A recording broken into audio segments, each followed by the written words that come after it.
mwana moto te po akosa ngai abongwani pe te po awangata Nzambe ya le Nazarien, le Nazarien, le Nazarien. David Nzamba ayebana kitoko koma mukondima atako babakolaki mafuta na mosakolima lelo yayo bolingo ebateli le Nazarien lipamboli oyo emonanaka te mpeni mama kantelobi kolapie mapapu masopi mafuta tokokisi ena elongo na Nzambe oyo babenga na makomi Jésus ki ba prophète bazate bato bakokroa na existence na Nzambe nini moto nyonso akozala na plateau mokolo wana c'est-à-dire azali choix ya Nzambe mpona kobénéficie na grâce moto nyonso akota na vallée abimaka te o abima nde aza ya Nzambe à travers foi na nga pe yende abenga ngai akomisi nga Nzambe mpona pesa solution à bato il me parle à l'oreille je réponds aux autres potes bato bandima ke Nzambe azali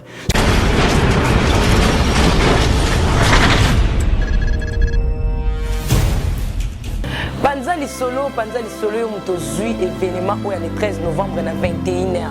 Le 13 octobre oya le kaki ezalaki anniversaire ya les Nazarien. Mais le 13 novembre oya Shalom bana na Nzambe ya mondi mobimba oyo bolandaka biso na chaîne les Nazariens, les Nazariens, les Nazariens. Tikana fongola bino le 13 novembre 2016 journée ezaka moko kande boyo kana bana na Nzambe ezali mokolo ya mbotama ya leki na bino la sœur Tiffany Mokwa eza anniversaire ya yaya na bino la sœur Tiffany Mokwa ndeko na yo la sœur Tiffany Mokwa oyo moka bilengake moto simple la sœur Tiffany Mokwa donebi kosepela na ye mpona kozala na basala na Nzambe wana en direct. Le prophète Josué le 13 novembre na kozala wana ngai pe prophète Boaz na kozala ponga prophète dada na kozala na anniversaire oyo et tozi occasion tokozala ensemble mokolango le 13 novembre na 21h juste bana ya France Italie Angleterre Londres bino nyonso bolandaka biso na lobi na 21h olingi prière en direct Belle France en direct prophétie basakoli bakosakola en direct mpe tokolimbola bandoto en direct nyonso ekozala mokolango wana en direct tolingi toyebisa bino bato nyonso baza na baproblème eza problème ya ndenge nini na mokolo wana bobenga tokozala dispose mpona bino molimo na Nzambe akosala obengi na problème na yo eprésente koexplike en détail te me biso moko tokopesa yo prophétie exacte po oyeba ke Yesu ayebi makambo nyonso na yango bien aimé benga na banimero ozomona wana eza sur WhatsApp obengi na Facebook Tiffany Mokwa na Messenger na baimo na bareseau nyonso oyo oyebi wana mpona kozala na basala na Nzambe wana en direct. Qui sait parfois le 13 novembre et à Moukola Lobiko na et à Moukolon Kola Lobelo en direct. Basen Nzamba na barosakola. Le prophète Dada Olbi a rosakola en direct. Le prophète Joshua Lobi a rosakola par rosambe la guérison miracle salema en ligne dans temps au bengi Nzambe tellement yebio. A robeta listolo na yo. Hein et ça la bien dans Nandimi na lingi na sepeli na fêté une année nangai pe 3 ans les Nazariens le 13 octobre to poussi yango pour to fêter yango en Christ mais yeba soko zui 1 plus 3 pour ça le 13 1 plus 3 et ça le combien 4 nous avons les Nazariens pe kokisi nini 3 ans une année depuis ces baksami susu na bamboula sœur Tiffany Mokwa la humble servante de Dieu donc pe c'est combien 4 na nyonso totali tolbi te elinko baboyi Yesu Masia aza moto minei na moto le feu de Jésus-Christ et rozana bandako na bino le 13 novembre na 21h juste que Dieu vous bénisse ciao C'est notre plaisir et notre devoir de vous servir et voilà pourquoi nous vous disons déjà bonjour et shalom. Chez vous, bien-aimés dans les Seigneurs, très chers fidèles téléspectateurs, vous tous qui êtes toujours fidèles, scotchés, placés et toujours sur votre site lenazarientv.com. C'est un site pour tous les chrétiens qui sont partout dans les 5 continents du monde et nous sommes bel et bien dans votre émission Table Sainte. C'est une émission dont nous recevons des hommes de Dieu autour des sujets importants aussi, très capital. Et aujourd'hui, comme dit Habakkuk à mon poste, pour vous servir, car je sais que vous servir, c'est mon devoir et mon plaisir. Et avec l'homme de Dieu, on aura parlé sur ces grands thèmes. Ces os pourraient-ils revivre? C'est ça notre thème du jour, mais le temps pour moi de rentrer un peu à la régie. Et j'étais encore le nom de mon invité spécial du jour. Et on se retrouve tout juste après. Merci. Panza Lisolo, Mutozui, événement le 13 novembre à 21h. Le 13 octobre, le Kaki et Zalaki anniversaire et à l'Inazaréen. Mais le 13 novembre, Shalom, bana ensemble. Il y a Mondi Mobimba, Oyo Bolanda Kabiso na chaîne. Les Nazariens. Tikana Fongola Bino. Le 13 novembre 2016. Journée Ezaka Moko Kande Boyo Kana. Bana Nanzam. Ezali Mokolo ya Motama. Hein? Yaleki na Bino. La sœur Tufani Mokwa. Les anniversaires. Yaya Nabino. La sœur Tufani Mokwa. Ndeko na yo. La sœur Tufani Mokwa. Hein? Oh, il y a moto simple. La sœur Tufani Mokwa. Donebi ko sepela na ye. Pour nous en abasser en direct. Le prophète Josué, le 13 novembre, na Kozalawana. Ngai prophète Boaz na Kozala. Ponga prophète Dada na Kozala. L'anniversaire Oyo est aussi occasion de Kozala ensemble Mukulango. Le 13 novembre, na 21h juste. Bana ya France, Italie, Angleterre, Londres. Bino nyonso bolanda na biso na lobi. Na 21h. Olenge prière. En direct. Belle France. En direct. Prophétie. Basakoli bakosakola en direct pe tokolimbola bandoto. En direct. Nyonso ekozala mokolango wana. En direct. Tolinga toyebisa bino bato nyonso baza na baproblème. Eza problème ya ndenge nini na mokolo wana bobenga tokozala dispose mpo na bino molimo na nzambe ya kosala. Obengi na problème na yo eprésente ko expliquer en détail thème biso moko tokopesa o prophétie exacte po yeba ke Yesu ayebi makambo nyonso. Na yango bien aimé. Benga na ba numéro ozomona wana. Eza sur WhatsApp. Obengi na Facebook Tiffany Mokwa, na Messenger, na ba Imo, na ba réseau nyonso yo yebi wana. Pour nous en abasser na nzambe wana. En direct. Qui sait, parfois le 13 novembre, et à Mukola Lobikona, et à Mukolo Lobelo, en direct. Basen Nzamba na Barosakola, le prophète Dada Olbia Rosakola, en direct. Le prophète Joshua Lobi à Rosakola, Père Rosambe, la guérison miracle Salema, en ligne, dans le temps où Bengi, Nzambe tellement yebio, à Robert Alistolo Nayo, et ça l'a bien, dans Nandimi, la Lingi, la Sepeli. Na fêté une année nangai pe 3 ans les Nazaréens le 13 octobre to poussango poto fêtango en Christ. Mais yeba soko zui 1 plus 3 pour ça le 13 1 plus 3 et ça combien 4. Nous avons les Nazaréens pe kokisi nini 3 ans. Une année depuis ces baksami susu na bamboula sœur Tiffany Mokwa, la humble servante de Dieu. Donc pe c'est combien 4. Na nyonso totali to bité elinko lo baboyi. Yesu Masia azamoto mine na moto. Le feu de Jésus-Christ et vous en avez le 13 novembre na 21h juste. Que Dieu vous bénisse. Ciao.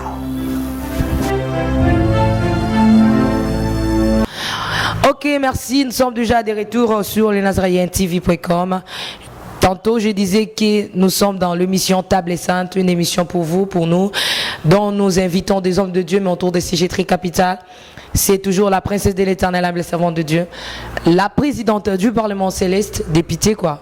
La sœur Tiffany qui vous présente cette émission et avec mon invité spécial du jour. Là, vous venez de suivre Sport Chumura Kito quoi. Ils ont bien et le 13 novembre. Mais le temps pour moi de dire shalom, bonjour, bonsoir à l'homme de Dieu. Non, ça a bien à répondre. Bonjour maman. Et bonjour à Moussakol. Bonjour maman Tiffany.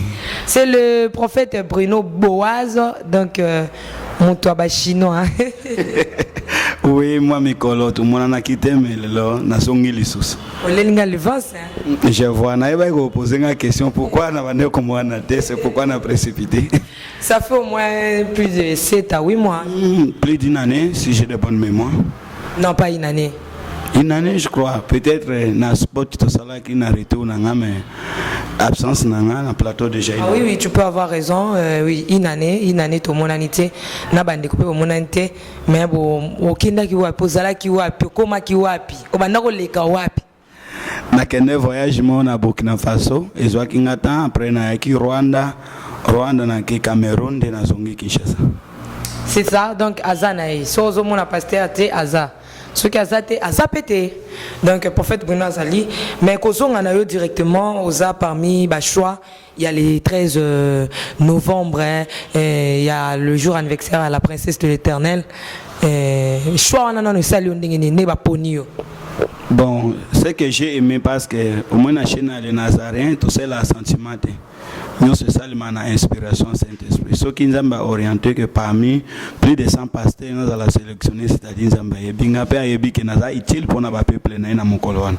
Retour dans les Nazaréens et là nino tika kite au moni ke baki sami to comme au moni les Nazaréens dingeni. Et là ko ya nzambe kenda toujours liboso.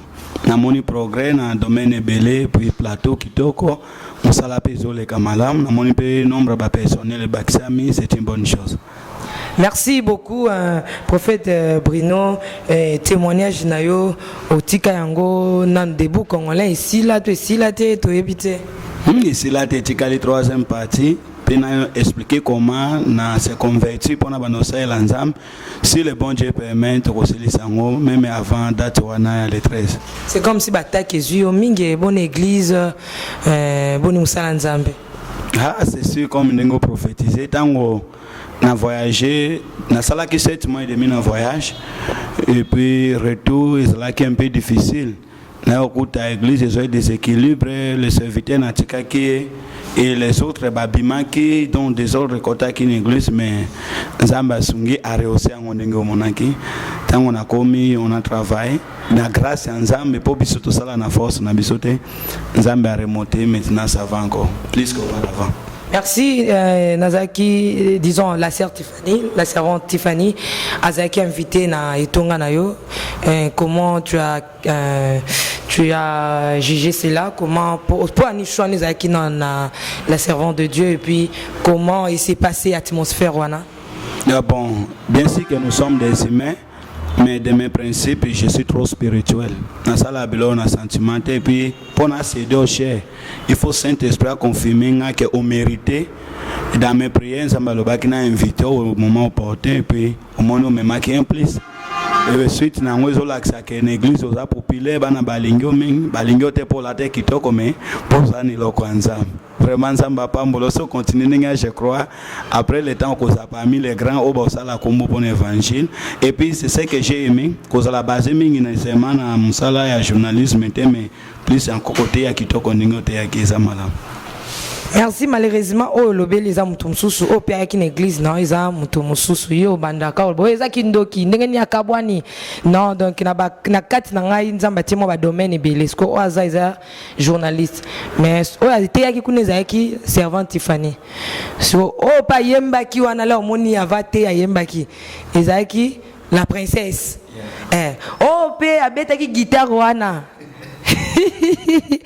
azo yo ka posa epalinga koma kaka les 13 wana prophète Robeta Masula les 13 mais tout le monde to lobela tina ya ces os pourront-ils revivre donc mikuwa o ekoki susu ko bika ko zwa bomoy prophète Manisa Lionde thème ezaki toko oyebi eloko sepelisi nga na thème o eza d'abord mikuwa te ne première partie Nzambe Ezekiel azoloba l'esprit de l'Éternel me transporta Donc molimo na nzambe imemie non pas na nzoto mais na molimo abimi kati na nzoto akeko koma place miku ekaukaki ezali parce que nzambe azotuna ke Ezekiel est-ce que miku ekoki kozwa bomoi.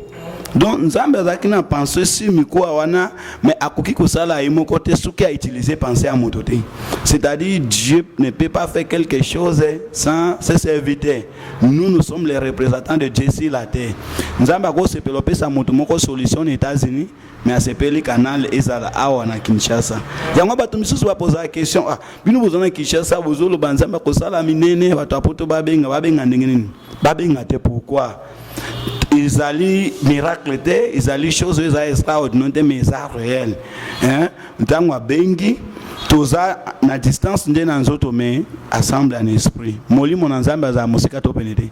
Je peux être ici à Kinshasa mais je te vois aux États-Unis et puis ça le quand même bato babenga kabiso ba yebi non nzambe azola kisangai osali boye ozaboye ndenge nazo ba papa Philippe na Allemagne yebi c'était comme ça abungisi clé à conflit fort azalaki troublé abengi ngai il fallait pas longuer na mosala azoluka place ya tcheki na lakisaki ye azola nanga kolana na émission alors de talent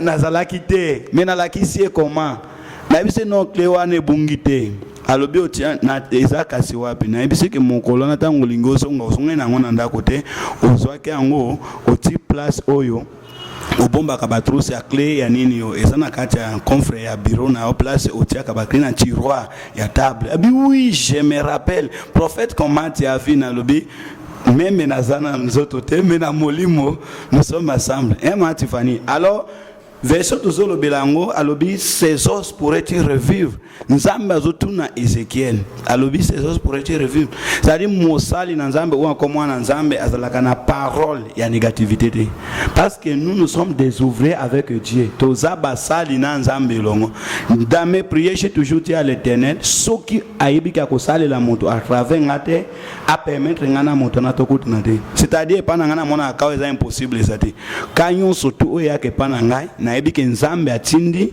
il est écrit ce qui appelle vision appelle ça appelle provision c'est-à-dire quand atindi moto tokuta na de près ou de loin moto na zo expliquer nga likambo na ebi ke nde tokuta na appelle sa solution parce que ebi bien na visionnaire ministère de la délivrance mais na ngina ke non na tuna moto na tozonga na liboso place ozolo ba l'esprit du Seigneur me transporta.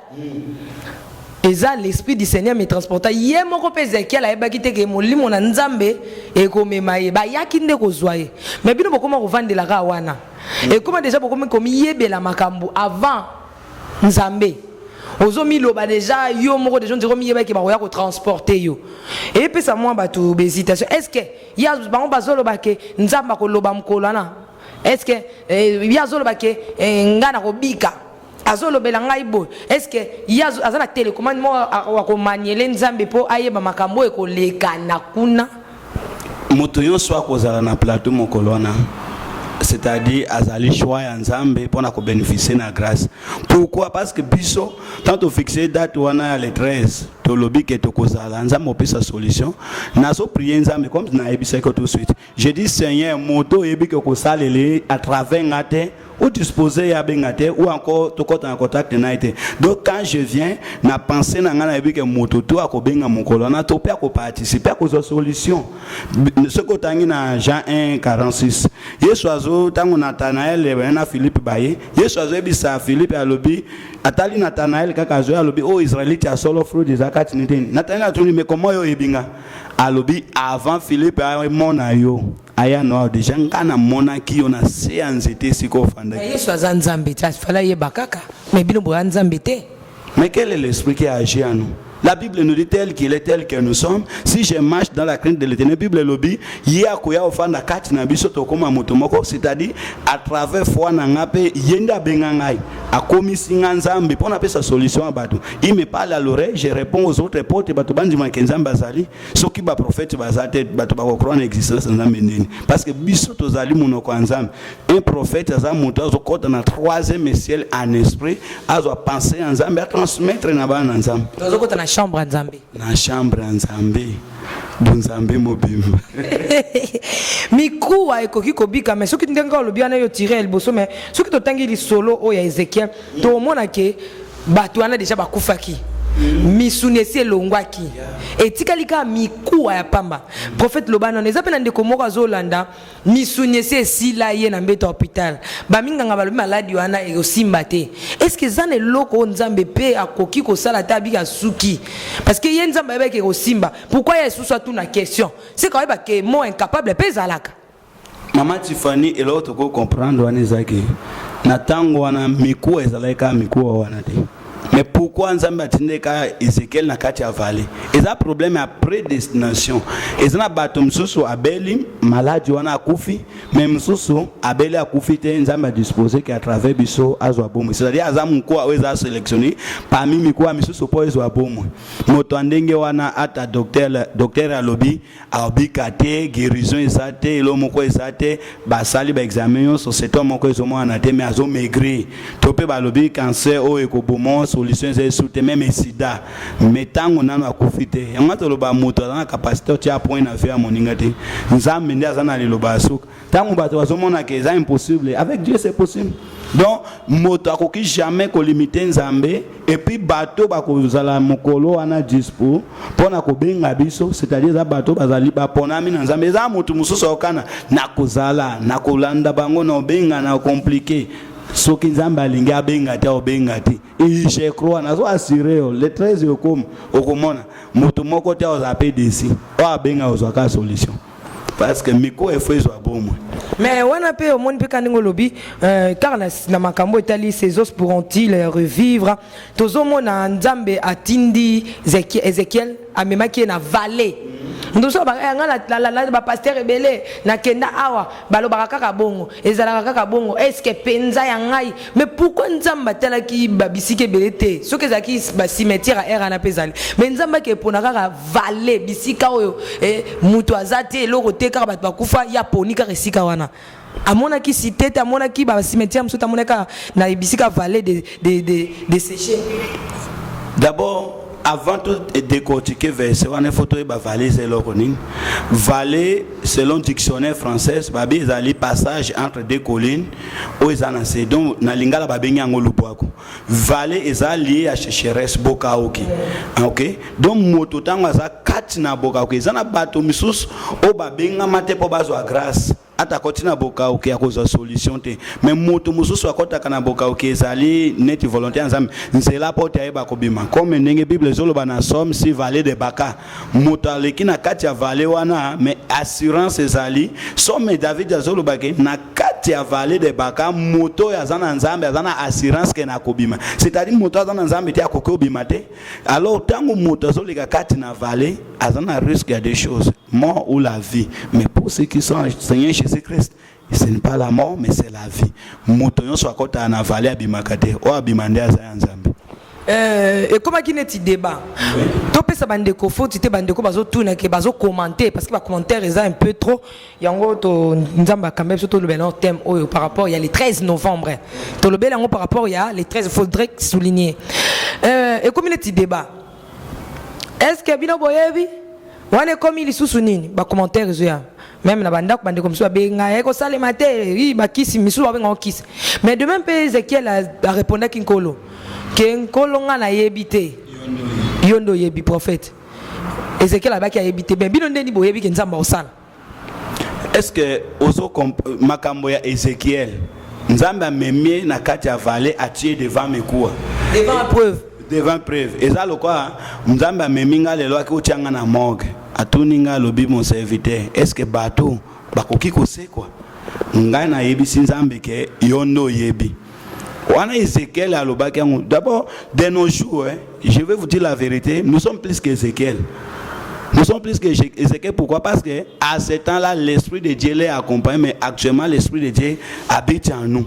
Molimo azakati na biso donc Yesu afandi kati na biso nzamba afandi kati na biso mais bango à ce temps-là ils étaient visités l'esprit a memie à zongisi biso na évangile tozote alelo nous prêchons la foi visible au motako ko palper ezate que Paul a salaka le même esprit ou a salaki na Paul eza même esprit azosa na biso soki Paul atambusa ba paralytique biso sotote a même évangile wana il faut que les paralytiques marchent.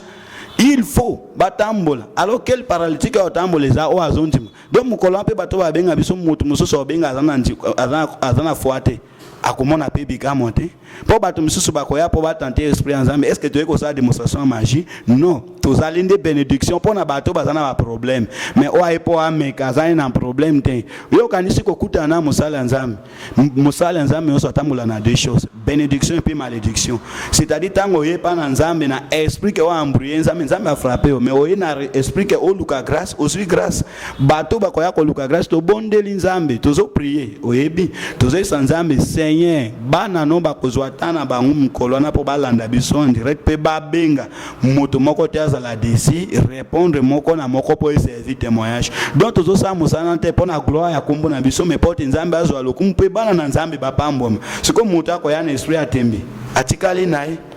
Un prophète kaka na idée le 13 novembre pourquoi nzambo ayebi ke miko ko lata azwa ke Ezekiel yemoko mais pona nini oh, il y a les 13, bah pour 5 basakol. Bah rose musakol mon côté à babenge kaka marambosini. Maman Tiffany, question il fallait battre monsieur Batuna, yo répondre. Na les Nazaréens tous ça combien de serviteurs? Ebele. Toza ebele plus de 100 serviteurs autres autres travaillent na chaîne à les Nazaréens. Mokolo ana ils a d'abord ils ont tout sangisi anniversaire à les Nazaréens, na anniversaire il y a coordonnatrice na biso à les Nazaréens. Il faut bas serviteurs bas aller belé même ndenge ba sélectionner 5, ce n'est pas que bakoya kaka 5, tous les ministres au bazana biso ensemble na Kinshasa bakozala. Mais 5 wana nzambe a inspiré. D'abord chiffre 5, la chiffre ensemble ministère, c'est 5 ministères. Alors ce nzambe a poni 5 prophètes, c'est pour amener des solutions. Pourquoi? Parce que au Ebi, Batapoto, il y a beaucoup de numéros. Oya ko benga wa benga bengi surtout le bito zilisa bango et ko sa malamu te biso yon soto ko sala animé na même esprit biso sengo na to zole ke zate ke moko aza incompétent moko aza inférieur te moli mon nzambe salaka ndenge moko alors ezake e facilité oya bengi mususu azo répondre mususu pe azo répondre po bana na nzambe na bike ba obenga ebele talaka bana potone bazali France États-Unis bamboka ebele bakobenga na bango na Kinshasa même na Kinshasa alors ko sake moto abenga lobiti te prophète azano occupé ya tous 100 personnes 1000 personnes babenga kanga mokona kolemba mais c'est aux ebele to panza to kabwani moto na moto azo répondre na téléphone est libre et ko sunga biso c'est pourquoi to ebele parce que to ebike bakobenga ebele mais zate que to ali incapable ou encore to wela na kateme to zingindi to sunga bana nzambe c'est-à-dire grâce aux zakati na biso za pona bana nzambe mais ce que tali bien na année passée les akibi sont to lekite ba misusu nde ba lekaki année opeza biso année prochaine ko za ba misusu c'est-à-dire ozola kisako za mama et puis ozana parti prité biso yon soto za basali ko kito sa nini to leka. Merci beaucoup basali baleka yango na mkolwana kobenga 1 heure de temps te kobenga 30 minutes te yo bengi soki nkolo abike ba pesoka conseil malam so po bengo bika na ngana pesa kaka joyeux anniversaire monsieur atfana bengo ka pona lo ba joyeux anniversaire eza bien donc ozwa biso plus de 10 minutes te soki nkolo arosale ke ba loba mosakolo akomona message pona yo alobi soki pe ba monite tokumisi nzambe mais na biso ke basala nzambe mkola baza vraiment miko ngamona moni ba ndenge misusu bako bake ba retraite misusu bake ba zamba misusu bake lukanzambe pona yo o pambola ma journana et le kabien mosakolo est-ce que na téléphone mutu bo monite mosakolo bo mona ngo eza choté mutu monite soko e le kapé hein e makambo ko sala ezala te e comme maman la mona ki mais na moni net soko tangi na 2 Rois 5:26 Élisée afandi na ndako Gehazi musika mais Élisée tango Gehazi azozonga Gehazi ala nena man pona kozwa officier militaire wana Syrie ake kozwa biloko kuna ake abomi na ndako ni azongi tango azongi Élisée atuni Gehazi ozalaki wapi alobite mosali no zaika libanda Élisée abiseke molimo na ngai ezalaki présent tango na man akiti na sha pe azopesa biloko Élysée a déplacé kite yaya mais molimo na ende salaki nini et déplacé qui c'est-à-dire wana oye mabe prophète wana oye mabe olingolo banini oko boko bima boke bimela bata banda ku prof biloko ngo déplacer tozo boya yango yo kasi tango balobi mon esprit était présent pas mon corps mais mon esprit yaya soki esprit nanga eza place yo zalite na kopesa esa kolinenge nini Yesu ayebisi Nathanaël alobi avant Philippe aya na onga na monaki o place yo zali c'est-à-dire pona peso message malamu ekoki nzambe afungolanga miswa molimo na mona yo nzambe afunga mato ya molimo alobelanga na tina nonde na koloba soki nzambe alobi te na kotantonner yango moni bato misuba pesa ka prophétie à kotantonner précision ezate pourquoi azomeka kozala prophète mais biso ministère prophétique eza molimo ekota na contact nayo nde nzambe alobelanga. Et bon, mkolana sikoyo prophète Bruno Tikatolo banan pe yo moko mkolango vandika okika basali kolina yo bande kono ya Lazare basa ko musu bazolo ba meyo kola pesio ata message moko te na batinos bazobenga kola bomio miso bomio matoyi mokolo wana okolo banini na condamner nzambe te soki tosimbi na Bible un grand prophète comme Élysée on a lobis comme Kamonai bafandi na mosali na Géasi na ndako Géasi avec sozo bon ça déjà tant au salle maté non na soki ne kosunga yo parce que il faut to lo bakalika mbo bato mingi ba mona kati musakoli fo mikolo so asakola bafandi na Géasi na ndako mosali ya Géasi nani mosali ya Élysée Géasi ebisa lobitala mwasi oyo ayambaka biso atongele biso ndako na moni ekuna zoya Élysée akoyebisa Géasi abi certainement likambo moko ekomele menzambe abombeli biso soki nzambe inspiraki ozwa biso 5 c'est-à-dire nzambe ayebile pourquoi peut-être moko kati na biso akoko servir pe comme intercesseur azo soutenir biso pour tout travail mais je ne crois pas que mokolo bato ba commenter miko ba bina za na ko misongi songi ya koseka ka mingi na seki na ngama prophète le prophète pe wa songi songi hein mais je ne crois pas que je serai parmi les intercesseurs mais je serai parmi ba oyo ba kosakola. Merci pour ekolekana ndenge nini il faudrait déjà to Sabino merci bo baxelanga ta moi minute mais to suki sa miku wana lataki misuni mais avant to pesa ndenge kolekana miku ane zwa ki vie et vivre qui lisusu ezui misuni ezui nzoto ezui pe mabafuli yango elati ezui forme to lo banani asali yango ezaki nzambe to ezalaki Ezekiel siko makambo koleka mkolo wana ekokoma teke ngai prophète Bruno bomoni makambo lekia ekozala yo to koma komi tout atolo to kozala nzambe bolobela biso erango soki nzambe a prophétiser te soki nzambe a guérir te nani aza na capacité ya koprophétiser to ko guérir biso toza ba simple serviteur kolo mosala ne nzambe yango na meme soki mokolo na nzambe apesi nga prophétie ya moto te soni eza yanga soni eza nzambe na banzambe baseki okuna ke oyeba no makambo te nzambe pe alinga adefete yo mwana dina nzambe aeshue akolonga donc makambo tout tozosala nzambe nde liboso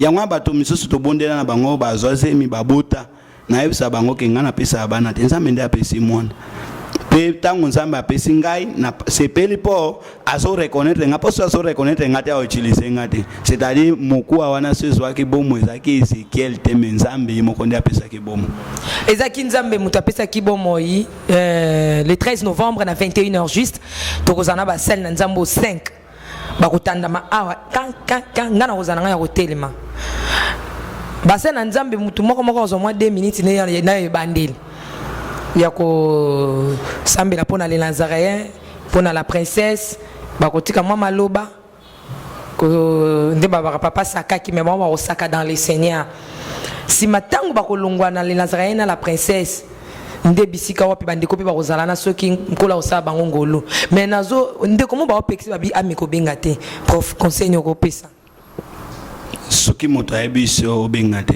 c'est-à-dire aza ennemi à vie nao pour mokolana bato obenga bazwa solution bato bakende panganga ba dépenser mbongo mais grâce à nzambe za ofele alors tango nzambe a inspiré obenga moto apekisa moninga te o alinga benga te afandi mais o alinga benga moto to apekisa obenga te yebaki azama be po mamusus tata mwasi wana zo pekisa obenga te yende alokaka vino azobanga po mokolana boza devant en direct c'est terrible zo kwanga na bomba vérité te na koloba tala moto bofandi ne boya côté boyende akanga vina so atitembe azui micro azui téléphone sur place ya démenti toke na démonstration pour convaincre. Mais oui, toke na démonstration pour na convaincre. Yo mon ami colonne église, qu'est-ce que je fais? C'est comme ça maintenant nzamba yebisinga prophète ko bomba sou makambo te so makambo ezali foloba. Mokili soki na suka bana nzambe tozobuma likambo bana nzambe bazo souffrir bazo bimisa nzambe compétent. Mama leki azoloka yo metobite oza kombati komba eza musika te nazolo beloke ke mama leki po peut-être ko panza famille mais otikali wana ozo prier ozo bengana de moi musika de mo bozani sikamo na lobelo mama leki si mama leki a tembe azui téléphone ya démenti toke na démonstration soki akosanza sanzi bato bayibi ke ndoki yeyo. Mais ezaka kate ba bozolo belaka bandimi est-ce que mon sel nzambe mo tala est-ce que soki pe abengi est-ce que ba sel nzambe pe ba benga ba déjà ba sel nzambe Yaya, Bible le nous connaissons à partir de grâce et que ça. Même biso pe to soka seko ya baninga. Ako benga peut-être nzamba ko sala à travers biso ko yebise pourquoi ministère zo a bloqué, qu'est-ce qu'il faut faire pour te affranchir.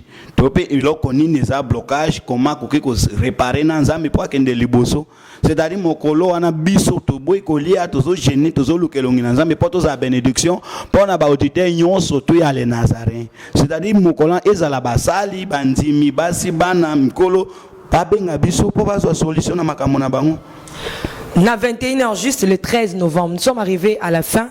Mais on Nathan Ndimi na kati na mbuku na nkolo ezake mikuwa elataki misuni et puis ezwaki lisusu vie nazo ndima ke le 13 novembre mutumoko akolata vie mosala nzambe moko ozwa su vie parce que ezaba biloko esalema mingi te na ba site esalema mingi te prophète na habité lobano asuka pour na journal le 13 wana ezani ni pozo kende na déjà et puis numéro na yo bambote na bato yo bamona yo ka Nzamba pambolo pour inspiration wana. Moni chaîne oyo.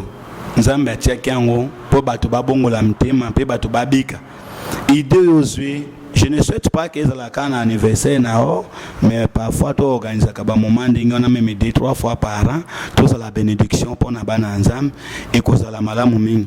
D'abord on préparer chaîne émission mon banangwa aussi le temps de solution et cause la bongo en direct, tu ko fixer heure.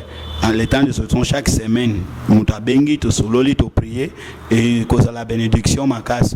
Et là on musuna ngena sabana nzambe zake, omoni action na ndingi organiser ezamunene. Et qu'on saigne un peu de dépenses. Il faut qu'on loge biso, il faut qu'on laisse biso. Après action, tu as la tête au coquette au minuit. Tout ça. Tu as là, tu as prier les délivrance c'est bandit na téléphone et 5 ans anda côté au bolala. Alors, ce qui bango ba financer te. Ce qui m'a inspiré bango ba financer te. Action we ko réussir ningeni. Biso spirituellement tu as déjà préparé. Mais problème est que ba sunga yo za mwana.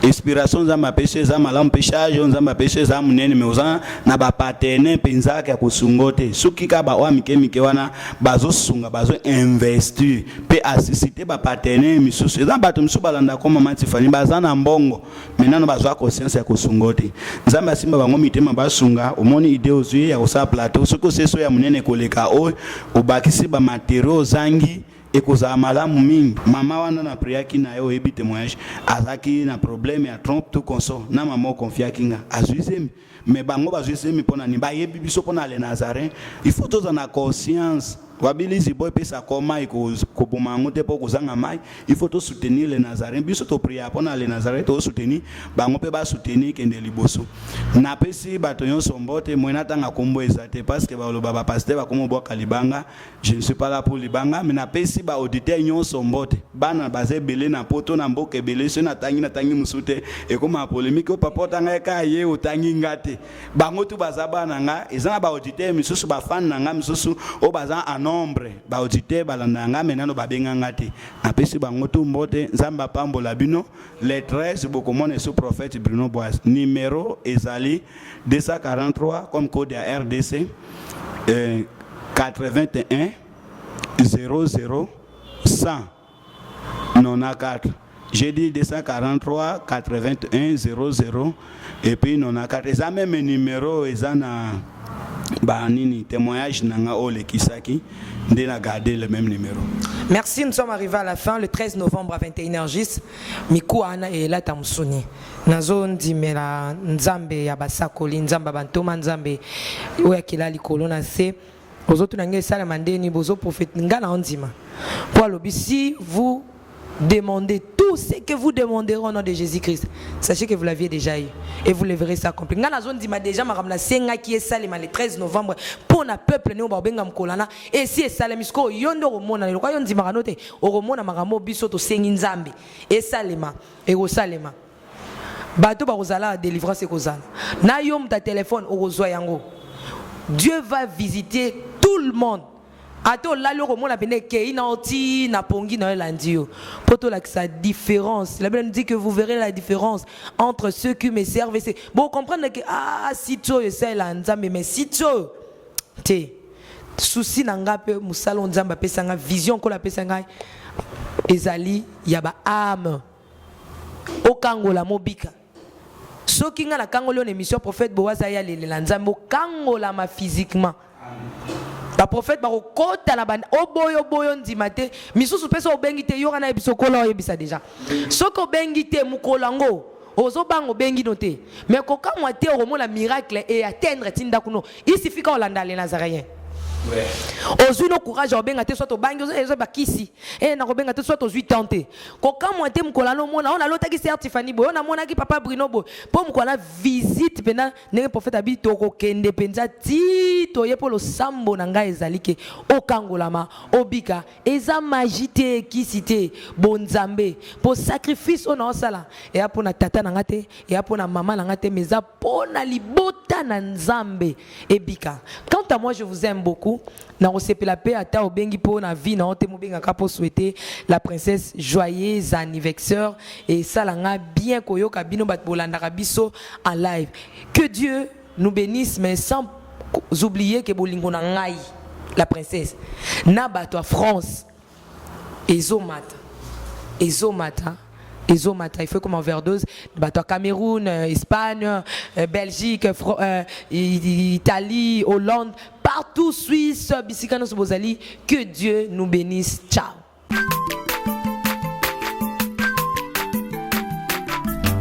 Azamwana motote boa kosangai abongwa ni pete boa wangata nzambe ya le